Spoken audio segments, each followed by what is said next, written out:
नमस्कार मंडळी, सारा kitchen recipe मध्ये तुमचं खूप खूप मनापासून स्वागत आहे।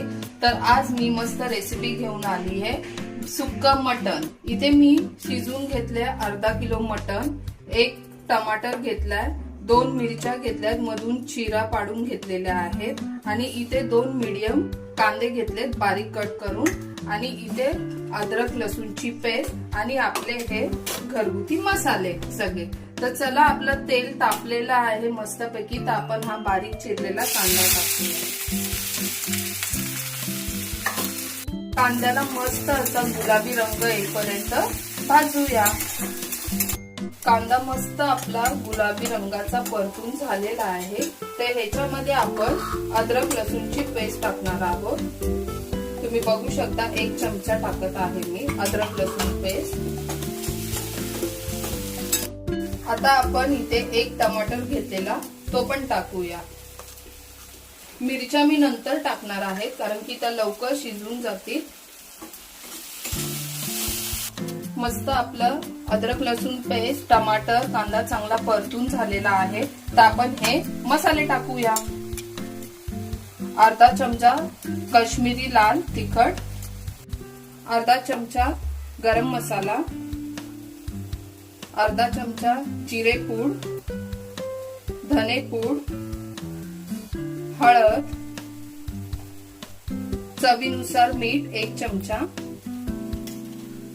आणि घरगुती लाल तिखट मसाला। आणि इथे मी एव्हरेस्टचा मटन मसाला आणि गरम मसाला घेतलेला 1 चमचा, तो पण मी याच्यात टाकणार आहे। आता ह्याच्यात मी वाटणाचा वापर करणार नाहीये, फक्त कांद्यामध्ये आणि लसूण अद्रकच्या पेस्ट मध्येच बनवणार आहे सुक्कं। खूप छान लागतं, तुम्ही पण ट्राय करून बघा, खूपच मस्त होतं। कारण की रस्स्यामध्ये तर आपण वाटणाचा वापर करतोच जास्त, सुक्यामध्ये तुम्ही एकदा असं सुक्कं करून बघा मटणाचं, खूप छान लागतं।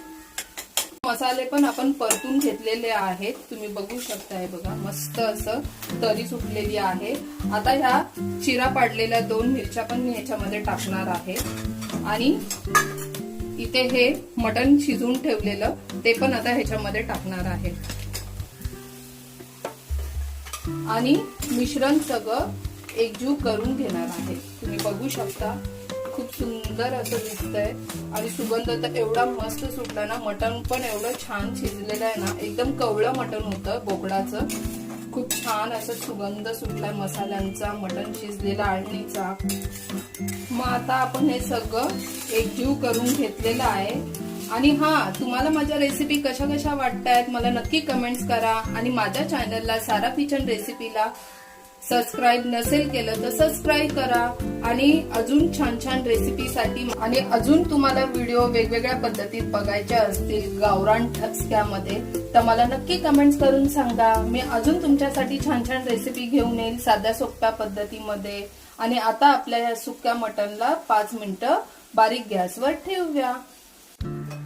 मग हे बघा, मस्त आपलं मटण सुक्का तयार झालेलं आहे। आता त्याच्यावरती मी ही कोथिंबीर टाकणार आहे, तुम्ही बघू शकता, मस्त अशी कोथिंबीर टाका जास्त।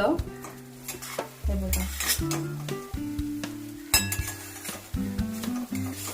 मस्त झाले, झणझणीत आणि चमचमीत असं मटण सुक्का आपला तयार आहे।